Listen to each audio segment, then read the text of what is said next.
ஒரு ஸ்டைலான ரொம்ப ஸ்லீக்கான smart phone வந்து நீங்கள் வாங்கணும்னு நினச்சிங்கன்னா மோட்டோரோலா வந்து H50 Pro அப்படிங்கிற ஒரு புது ஸ்மார்ட் ஃபோன் லான்ச் பண்ணியிருக்காங்க.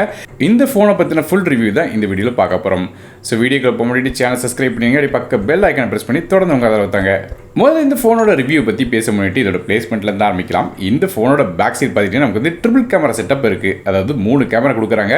மேலும் ரெகுலரான ஏரியா கம்பேர் பண்ணி பார்க்கும்போது இந்த கேமராவில் இந்த ஏரியா வந்து கொஞ்சம் திக்காக இருக்குது. மேலும் இந்த ஃபோன் வந்து வெறும் 8.19 mm திக்னஸில் தான் கொடுத்துருக்காங்க. ஆனால் ரொம்ப ஸ்லிம்மான ஃபோனாக இருக்குது. ஃபோனோட பேக் சைட் நமக்கு வந்து வேகன் லெதர் ஃபினிஷ் கொடுத்துருக்காங்க. பார்க்குறதுக்கு ப்ரீமியமாக இருக்கிறது மட்டும் இல்லாமல் ஹோல்ட் பண்ணுறதுக்கும் நல்லா இருக்குது. அது மட்டும் இல்லாமல் ஃபோனோட ஃப்ரேம் பொறுத்தவரையும் நமக்கு வந்து அலுமினியம் ஃப்ரேமில் செஞ்சுருக்காங்க சைடில். மற்றபடியாக ஃபோனோட ரைட் சைட் பார்த்துட்டிங்கன்னா நமக்கு வந்து பவர் பட்டன், வால்யூம் கீஸ், அது மட்டும் இல்லாமல் ஒரு மைக்ரோஃபோனும் கொடுக்குறாங்க. ஃபோனோட லெஃப்ட் சைட் பார்க்கும்போது நமக்கு வந்து எந்த ஒரு விஷயமும் இல்லை, ஜஸ்ட் வந்து ஆண்டர்னல் லைன்ஸ் மட்டும் தான் தெரியுது. ஃபோனோட பாட்டம் சைட் பார்த்திங்கன்னா நமக்கு வந்து சிம் ட்ரே இருக்குது. இந்த சிம் ட்ரேல நமக்கு வந்து டியூல் சிம் சப்போர்ட் இருக்குது. ஆனால் மைக்ரோ SD கார்டுக்கான சப்போர்ட் கிடையாது. இது போக மைக் இருக்கு. சார்ஜ் பண்றதுக்கா USB டைப் C போர்ட் தராங்க. இந்த USB டைப் C போர்ட் வந்து வெர்ஷன் 3.1ல வருது. அதனால வந்து டேட்டா ட்ரான்ஸ்ஃபர் பண்ணும்போது வேகமாக இருக்கும். மேலும் ஸ்பீக்கர் கில்ஸ் மாதிரியான விஷயங்கள் கொடுக்குறாங்க. அப்படி ஃபோனோட டாப் சைடு பார்த்தீங்கன்னா இன்னொரு மைக் கொடுத்துருக்காங்க. அது மட்டும் இல்லாமல் நமக்கு வந்து டால்பி அட்மாஸ் அப்படிங்கிற மாதிரி லோகோ வந்து டாப் சைடில் கொடுத்துருக்காங்க. ஸோ இதான் ஃபோனோட பிளேஸ்மெண்ட். மற்றபடியாக இந்த ஃபோனுக்கு வந்து IP68 ரேட்டிங் இருக்கு. ஆனால் தண்ணி பட்டாலும் பிரச்சனை இருக்காது. ஆனால் டஸ்ட் மற்றும் வாட்டர் ரெசிஸ்டன்ஸாக வருது. மேலும் ஃபோனோட வெயிட் அப்படின்னு பார்த்தீங்கன்னா வெறும் 186 கிராம் வருது. இந்த ஃபோனோட கலர்ஸ் அப்படின்னு பார்க்கும்போது லக்ஸ் லாவெண்டர், பிளாக் பியூட்டி மற்றும் மூன்லைட் பேர்ல் அப்படிங்கிற 3 கலர்ஸ் வருது. இந்த மூன்லைட் பேர்ல் எடுத்துட்டீங்கன்னா அது மட்டும் நமக்கு வந்து ஒரு டிஃப்ரெண்டான ஃபினிஷிங்கில் கொடுக்குறாங்க. வேகன் லெதர் ஃபினிஷ் அதெல்லாம் வராது.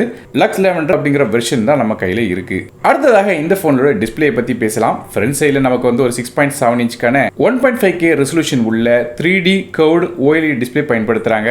இது ஒரு 10-bit டிஸ்பிளேயாக வருது. அது மட்டும் 144 Hz வரையும் வேரியபிள் ரெஃப்ரெஷ் ரேட் இருக்கு. அதனால ஹையஸ்ட் ரெஃப்ரெஷ் ரேட் இருக்கிற காரணத்தினால நமக்கு வந்து இந்த UI முழுசா ஸ்மூத்தாக இருக்கு பார்க்கறதுக்கு. மற்றபடியாக இது LTPO பேனல் கிடையாது. அதனால நமக்கு வந்து மினிமம் ரெஃப்ரெஷ் ரேட் வந்து 60 Hz இருந்து 120 Hz வரையும் தேவைக்கு தப்ப ரெஃப்ரெஷ் ரேட் மாறுற மாதிரி விஷயங்கள் வச்சிருக்காங்க. இது போக இந்த டிஸ்பிளேக்கு வந்து 360 Hzக்கான டச் சாம்பிளிங் இருக்கு. 2000 nits வரையும் பீக் பிரைட்னஸ் போகும்னு சொல்றாங்க. ஸோ நல்ல பிரைட்டான டிஸ்பிளே கொடுத்துருக்காங்க. இது போக DCI-P3 கலர் கேமரா சப்போர்ட்டும் இருக்கு. மற்றபடி எல்லா கோர் ஸ்கிரீன்ல பார்க்குற மாதிரி ஆக்சிடென்டல் டச்சஸ் கொஞ்சம் இருக்குது அங்கங்க. ஆனாலும் இந்த டிஸ்பிளே வந்து ஒரு பேண்டோன் சர்டிஃபைட் டிஸ்பிளே அப்படின்னு சொல்றாங்க. அதாவது இந்த பேண்டோன் அப்படிங்கும் போது என்னன்னா நேச்சுரலாக என்ன கலர் நம்ம ரியல் வேர்ல்டில் பார்க்குறோமோ அதே கலர் இந்த டிஸ்பிளேல வரும்னு சொல்றாங்க.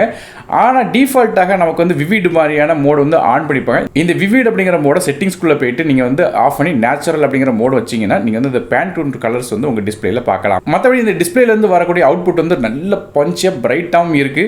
HDR10+ சப்போர்ட் இருக்கிற காரணத்தினால நீங்கள் வந்து HDR கண்டென்ட்ஸும் இந்த டிஸ்பிளேலேருந்து பார்க்க முடியும். இது போக டைரக்ட் சன்லைட்ல வைக்கும் போது கூட டிஸ்பிளேயோட பிரைட்னஸ் நல்லாவே இருந்து சொல்லலாம். DC டிமிங் சப்போர்ட் இருக்கு. அது போக பல விதமான ஐ ஹெல்த் ஃபங்க்ஷனாலிட்டியும் கொடுக்குறாங்க. இது போக blue filter, low motion blur, flicker protection மாதிரி பல விதமான விஷயம் கொடுக்குறாங்க. ஸோ டிஸ்பிளே ஒரு நல்ல குவாலிட்டியான டிஸ்பிளே கொடுத்துருக்காங்கன்னு தான் சொல்லணும். அது மட்டும் இல்லாமல் இந்த டிஸ்பிளே நமக்கு இன் டிஸ்பிளே ஃபிங்கர் பிரிண்ட் ஸ்கேனரும் இருக்கு. ஆனால் ரெகுலரான பொசிஷனை கம்பேர் பண்ணி பார்க்க கூட கொஞ்சம் பாட்டம் சைடில் கொடுத்துருக்காங்க. இருந்தாலும் நமக்கு வந்து in display finger print scanner வந்து ஃபாஸ்ட் மற்றும் ஸ்மூத்தாக இருக்கு. உடனே நமக்கு வந்து ஃபோன் வந்து அன்லாக் ஆகுது. ஸோ டிஸ்பிளே ஓவரலாக பார்க்கும்போது ரொம்ப சூப்பரான டிஸ்பிளே கொடுத்துருக்காங்க. குறிப்பாக இந்த மீடியா கன்சப்ஷன் மாதிரி எல்லா விஷயங்களுக்கும் இதில் நல்லாவே இருக்கும். அடுத்ததாக இதோட பெர்ஃபார்மன்ஸ் பற்றி பார்க்கலாம். இந்த ஃபோனை நமக்கு லேட்டஸ்டான Snapdragon 7 Gen 3 அப்படிங்கிற ஆட்டோ சிப்ஸ் கொடுக்குறாங்க. இது ஒரு 4 nm ப்ராசஸராக வருது. கிராஃபிக்ஸ்கா Adrenoவோட 720 GB கொடுக்குறாங்க. ஸோ இந்த ப்ராசஸர் ரேங்கிங் இப்போ நீங்கள் இந்த ஸ்க்ரீனில் பார்க்கலாம். ஸோ பேசிக்காக பார்க்கும்போது நல்ல ஒரு கேபிளான சிப்செட் கொடுத்துருக்காங்க சொல்லலாம். குறிப்பாக சொன்னோன்னு கேட்டிங்கன்னா நமக்கு ஆப்ஸ் மற்றும் கேம்ஸ் வந்து நல்லாவே ரன் பண்ண முடியும், மல்டி டாஸ்கிங் பண்ண முடியும். இது போய் இந்த சிப்பில் பல விதமான என்ஹான்ஸ்மெண்ட்டும் கொடுத்துருக்காங்க. அது மட்டும் இல்லாமல் கேமராஸுக்கு பல விதமான சப்போர்ட்டும் கொடுக்குறாங்க. குறிப்பாக சொன்ன கேட்டிங்கன்னா ஃபோட்டோ என்ஹான்ஸ்மெண்ட் மாதிரியான ஃபீச்சர் இருக்குது. வீடியோ ஸ்டெபிலைசேஷன் மட்டும் இல்லாமல் பல விதமான தீம்ஸ்க்கு சப்போர்ட்டும் இருக்கு.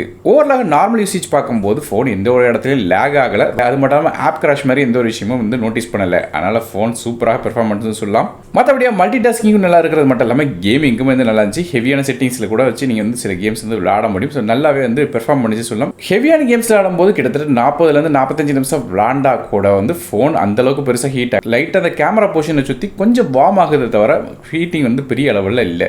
அடுத்ததாக ரேம் மற்றும் இன்டர்னல் ஸ்டோரேஜ் பற்றி பார்க்கலாம். இந்த ஃபோன் 2 டிஃபரெண்டான கான்ஃபிகரேஷன் வருது. 8GB RAM 2GB ஸ்டோரேஜ் மற்றும் 12GB RAM 2GB ஸ்டோரேஜ் அப்படிங்கிற 2 கான்ஃபிகரேஷன்ல வருது.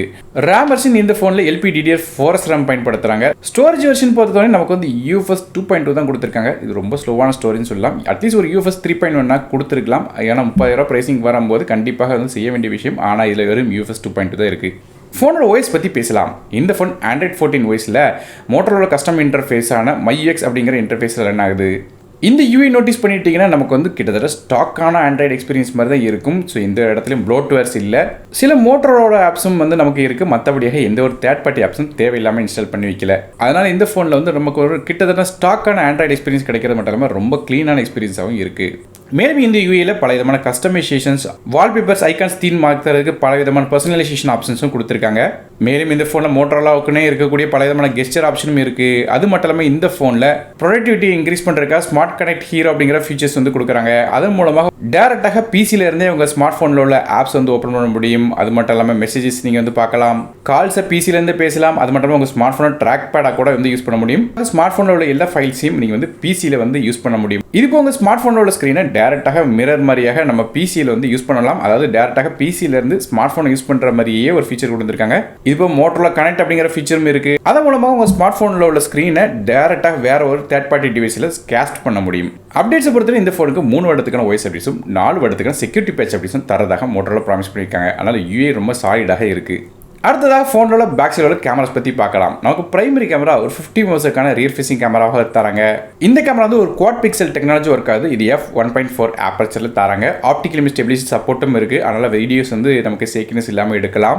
ரெண்டாவதாக ஒரு 13 மெகாபிக்சலுக்கான அல்ட்ரா வைட் சென்சர் கொடுக்குறாங்க. 120 டிகிரிஸ் வரையும் அல்ட்ரா வைட் சென்சர் எடுக்கலாம். இந்த கேமரா வந்து f2.2 ஆப்பர்ச்சரில் தராங்க. அது மட்டும் இல்லாமல் இதே கேமராவில் மேக்ரோ மோட் ஷாட்ஸும் எடுக்கலாம் இந்த அல்ட்ரா வைட் கேமராவை பயன்படுத்தி. மேலும் மூணாவதாக ஒரு 10 மெகாபிக்சலுக்கான 3x டெலிஃபோட்டோ கேமராவும் உள்ள கொடுக்குறாங்க. இதே கேமராவை பயன்படுத்தி நமக்கு வந்து 50x வரையும் ஹைபிரிட் ஜூம் சப்போர்ட் வந்து பண்ணலாம். இந்த கேமரால வந்து ஷார்ட்ஸ் எப்படி இருக்குன்னு கேட்டிங்கன்னா நமக்கு வந்து ரொம்ப இம்ப்ரெசிவான டீடைல் இருக்குது. ஷார்ப்னஸ் நல்லா இருக்குது. என்விரான்மெண்ட்டுக்கு தப்ப நல்லா சூட்டாக சொல்லலாம். டைனமிக் ரேஞ்ச் பார்க்குறதுக்கும் நல்லாவே இருந்துச்சு. கலர் ரீப்ரொடக்ஷனை பொறுத்தவரையும் நமக்கு வந்து டிஃபால்ட்டாக பார்க்கும்போது கொஞ்சம் பூஸ்ட் ஆன மாதிரி இருக்குது. குறிப்பாக சொன்ன இந்த க்ரீன் கலர்லாம் பார்த்தீங்கன்னா தெரியும். இந்த பிளான்ட்டில் உள்ள க்ரீன்லாம் வந்து கொஞ்சம் பூஸ்ட் ஆன மாதிரி இருக்குது அதிகமாக. மற்றபடி கான்ட்ராஸ்ட் லெவலில் வந்து கொஞ்சம் பூஸ்ட் ஆகி கொடுக்குது. ஆனாலும் நமக்கு வந்து இந்த மெயின் கேமராலேருந்து மற்ற கேமராவுக்கு நீங்கள் மாறும்போது கொஞ்சம் அங்கங்கே கலர் ஷிஃப்டிங் இருக்குது. ஒரே மாதிரியான கலர் சைன்ஸ் வந்து அதில் யூஸ் பண்ணல. மற்றபடியாக அல்ட்ரா வைட் கேமரா பயன்படுத்தும் போது இமேஜோட டீட்டெயில் நல்லாவே இருந்துச்சு சொல்லலாம். அது மட்டும் இல்லாமல் எட்ஜஸ் மட்டும் கொஞ்சம் பார்த்துட்டிங்கன்னா அங்கங்கே கொஞ்சம் கடிச்ச மாதிரி டிஸ்டோர்ஷன் ஆகி இருக்குது. குறிப்பாக நம்ம வந்து போர்ட்ரேட் மோட் எடுக்கும்போது நமக்கு வந்து இந்த ஃபோட்டோஸில் உள்ள எட்ஜஸ்லாம் நோட்டீஸ் பண்ணிங்கன்னா கொஞ்சம் அங்கங்கே வந்து பைட்டாக இருக்குது. ஸ்டேபிளான சப்ஜெக்ட்டில் எடுக்கும்போது பிரச்சனை இல்லை. கொஞ்சம் சப்ஜெக்ட் வந்து நவுண்டாலும் வந்து சில இடத்துல வந்து கொஞ்சம் டிஸ்டோர்ஷன் தெரியுது போர்ட்ரேட் மோடில். இருந்தாலும் வந்து போர்ட்ரேட் மோட்லேயும் நமக்கு வந்து எடுத்த ஃபோட்டோஸ் எல்லாமே நல்லாவே இருக்குது. இது போல் ஆட்டோ ஃபோக்கஸ் சப்போர்ட்டும் இருக்குது. டெலிஃபோட்டோ கேமராவுமே நல்லா இருந்துச்சு. குறிப்பாக க்ளோஸ்அப் ஷாட்ஸ்லாம் எடுக்கும்போது நல்லாவே இருக்குது. அதுபோக பிரைமரி கேமராவில் லோ லைட்டில் எடுத்த ஃபோட்டோஸ் எடுத்துட்டீங்க நல்ல ஒரு டீசென்டான குவாலிட்டியான ஃபோட்டோஸ் எடுக்குது. ஷேடோஸ்லாம் நல்லாவே எக்ஸ்போஸ் ஆயிருந்துச்சு. அது மட்டும் இல்லாமல் ஹைலைட்ஸ்லாம் கரெக்டாக கண்ட்ரோல் பண்ணி வச்சிருந்தாங்க. இதுபோல் இந்த பிரைமரி கேமராவில் நம்ம எடுக்கக்கூடிய ஷார்ட்ஸ் எல்லாத்தையும் வந்து நீங்கள் ஃபோக்கஸ்லேருந்து தான் மாற்ற முடியும். அதாவது 24, 35, 50, 85 mm அப்படிங்கிற மாதிரி 4 விதமான லெவல்ஸில் நீங்கள் எடுக்கலாம். அது மட்டும் இல்லாமல் எடுத்த ஃபோட்டோஸில் வந்து ஸ்கின் டோன் ரொம்ப அக்யூரேட்டாக இருந்தது. நேச்சுரலாகவும் இருக்குது. மேலும் போர்ட்ரேட் மோடில் எடுக்கிற அந்த பொக்கா எஃபெக்ட் வந்து நல்லாவே நேச்சுரலாக இருந்துச்சு சொல்லலாம். மற்றபடியே ஃப்ரண்ட் சைட் பார்த்துட்டிங்கன்னா செல்ஃபி கேமரா ஒரு 50 மெகாபிக்சலுக்கான ஃப்ரண்ட் ஃபேசிங் கேமரா தராங்க. இது f1.9 ஆப்பர்ச்சரில் வருது குவாட் பிக்சல் டெக்னாலஜியோட. ஆனால் இந்த ஃப்ரண்ட் ஃபேசிங் செல்ஃபியில் கொடுத்த இந்த ஃபோட்டோஸ் கொஞ்சம் ஓவர் எக்ஸ்போஸ் ஆகுதுன்னு சொல்லலாம். ஃபோட்டோஸ் வந்து சில நேரங்களில் கொஞ்சம் ஓவர் ப்ளோன் அவுட் ஆகுது. ஆனாலும் டீசென்டான ஒரு டீடைல்ஸோட நமக்கு வந்து செல்ஃபி கேமரா வந்து ஃபோட்டோஸ் வந்து எடுக்குது. ஸோ இதான் ஃபோனோட கேமராஸ் வந்து நல்லாவே டீசெண்டாக கொடுத்துருக்காங்க சொல்லலாம். அடுத்ததாக நமக்கு இந்த ஃபோனில் உள்ள ஆடியோஸ் பற்றி பேசலாம். இந்த ஃபோன் நமக்கு வந்து பாட்டமில் USB Type-C போட்டு தராங்க. 3.5 ஆடியோ சப்போர்ட் இதில் கிடையாது. மற்றபடியே ஸ்டீரியோ ஸ்பீக்கர்ஸ் இருக்குது. டால்பி அட்மாஸ் சப்போர்ட்டோட சவுண்டோட குவாலிட்டி நமக்கு ஃபோன்லேருந்து பார்க்கும்போது நல்லாவே இருந்து சொல்லலாம். இது போல் நமக்கு வந்து ஹெட்ஃபோனில் வந்து நமக்கு ஸ்பேஷியல் ஆடியோ சப்போர்ட்டும் கொடுக்குறாங்க. ஹெட் ட்ராக்கிங் சப்போர்ட்டோட. ஆனால் ஃபுல் வால்யூமில் வச்சா கூட ஃபோனில் வந்து வரக்கூடிய அந்த சவுண்ட் வந்து எந்த ஒரு இடத்துலையும் எறையாமல் க்ளீனாக கேட்குது. மற்றபடியே நெட்வொர்க்ஸ் பற்றி பேசுவோம். இந்த ஃபோனில் 5G-க்கான SNC சப்போர்ட் தராங்க. கிட்டத்தட்ட 15 5G பேண்ட்ஸ் இருக்கிறனால செல்லுலர் ரிசெப்ஷன் நல்லா இருக்கும். இது போல் dual 4G VoLTE, Wi-Fi 6E, Bluetooth 5.4 மாதிரியான விஷயங்கள் கொடுக்குறாங்க. NFC சப்போர்ட்டும் இருக்கு. அடுத்ததாக இந்த ஃபோனோட பேட்டரிஸ் பற்றி பேசலாம். இந்த ஃபோனில் நமக்கு வந்து 4500 mAh பேட்டரி கொடுக்குறாங்க. இது சார்ஜ் பண்ணுறதுக்கு 125 வாட்க்கான ஃபாஸ்ட் சார்ஜிங் சப்போர்ட் தராங்க. இது போய் இதே ஃபோனை நீங்கள் வந்து வயர்லெஸ்லையும் சார்ஜ் பண்ணலாம். 50 வாட்டில் வந்து வயர்லெஸ் சார்ஜிங் சப்போர்ட் இருக்குது. அது மட்டும் இல்லாமல் மற்ற டிவைஸை நீங்கள் வந்து இதில் USB கூட கனெக்ட் பண்ணீங்கன்னா ரிவர்ஸ் வயர்லெஸ் சார்ஜிங் சப்போர்ட்டுக்கு 10 வாட்டில் சார்ஜ் பண்ண முடியும். ஸோ பேட்டரியோட கெப்பாசிட்டி அப்படின்னு பார்த்தீங்கன்னா மட்டும் மற்ற இந்த மார்க்கெட்டில் வர ஃபோனை கம்பேர் பண்ணி போக கொஞ்சம் கம்மி. அதாவது 5000 mAhக்கு கீழே கொடுத்துருக்காங்க.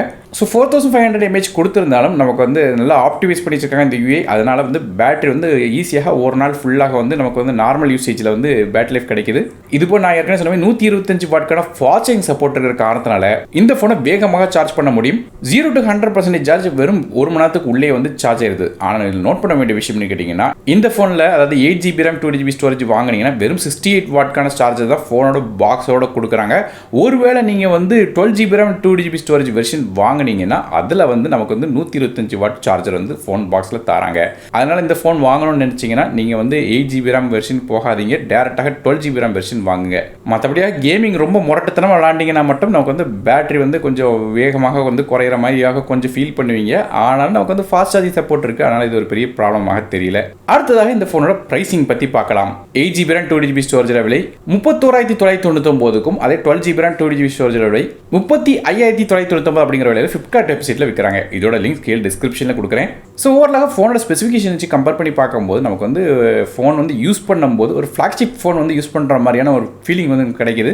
அது மட்டும் ஃபோனோட பேக் சைட் கொடுத்து இந்த 50MP டெலிஃபோட்டோ கேமரா சூப்பராக இருக்குது. அல்ட்ரா வைட் ஷாட்ஸும் நல்லா இருக்குது. அது மட்டும் இல்லாமல் அதே ஃபோனில் மேக்ரோ மோட் ஷாட்ஸ் யூஸ் பண்ணலாம். இதுபோ 50 வாட்க்கான வயர்லெஸ் சார்ஜிங் சப்போர்ட் இருக்குது. 144 ஹெர்ட்ஸ்க்கான ரிஃப்ரெஷ் ரேட் உள்ள ஒரு நல்ல குவாலிட்டியான டிஸ்பிளே, ரொம்ப ஸ்மூத்தான UI, அது மட்டும் இல்லாமல் 125 watt fast charging, IP68 rating. இதுவே பல விதமான பாசிட்டிவான விஷயங்கள் வந்து இந்த ஃபோன் செக்மெண்ட்டில் லான்ச் ஆன மற்ற ஃபோன் கூட கம்பேர் பண்ணி பார்க்கும்போது இருக்குது. இந்த ஃபோனோட பாசிட்டிவ் மற்றும் நெகட்டிவ் அப்படின்னு பார்த்தீங்கன்னா, இந்த ஃபோனுக்கு IP68 ரேட்டிங் கொடுத்துருக்காங்க. நல்ல ஒரு பில்ட் குவாலிட்டி இருக்குது. இது போய் இந்த ஃபோனில் கொடுத்துருக்க இந்த POLED டிஸ்பிளே வந்து பார்க்கறதுக்கு சூப்பராக இருக்குன்னு சொல்லலாம். நல்ல ஒரு விவிடான ஒரு எக்ஸ்பீரியன்ஸ் வந்து நமக்கு கிடைக்குது. ஃபோனோட ரியர் ஃபேசிங் கேமராவும் சூப்பராக இருக்குன்னு சொல்லலாம். மோஸ்ட் ஆஃப் த டைமில் ஒரு குவாலிட்டியான பிக்சர்ஸ் கிடைக்குது. அது மட்டும் 125 வாட் ஃபாஸ்ட் சார்ஜிங் நமக்கு வந்து ஃபோன்லேயே கொடுக்குறாங்க. இந்த மாதிரி பல விதமான பாசிட்டிவான விஷயங்கள் இந்த ஃபோனில் இருக்குது. நெகட்டிவ்ஸ்னு பார்க்கும்போது நமக்கு வந்து இந்த செல்ஃபி கேமரா சொல்லலாம், கொஞ்சம் வந்து ஃபோட்டோஸ் அங்கங்கே ஓவர் எக்ஸ்போஸ் ஆகுது. ஸ்டோரேஜ் வெர்ஷன் பொறுத்தவரை நமக்கு வந்து UFS 2.2 தான் கொடுத்துருக்காங்க. மற்றபடியாக நமக்கு வந்து பேட்டரியோட கெப்பாசிட்டி நமக்கு 4500 mAh கொடுத்துருக்காங்க. ஒரு 5000 மேலே கொடுத்துருந்தா இன்னும் கொஞ்சம் பெட்டராக இருந்திருக்கும். ஸோ ஓவராலாக இந்த ஃபோன் வந்து எப்படி இருக்குது அப்படிங்கிறத வந்து நம்ம வந்து இந்த வீடியோவில் சொல்லியிருக்கேன். ஸோ நீங்கள் இந்த ஃபோன் வாங்கணும்னு நினச்சிங்கன்னா லிங்க்ஸ் வந்து கீழே டிஸ்கிரிப்ஷன் கொடுக்குறேன். ஸோ நீங்கள் இந்த Motorola Edge 50 Pro பற்றி என்ன நினைக்கிறீங்க அப்படிங்கிறத கீழே கமெண்ட் செக்ஷன் மென்ஷன் பண்ணுங்கள். வீடியோ பிடிச்சா ஒரே லைக் கொடுத்துங்க, உங்கள் ஃப்ரெண்ட்ஸ் மற்றும் ஃபேமிலிஸ்க்கு ஷேர் பண்ணிவிடுங்க. நானும் டெக்கி தமிழுக்காக மற்றவருடைய சந்திக்கிறேன். நன்றி, வணக்கம்.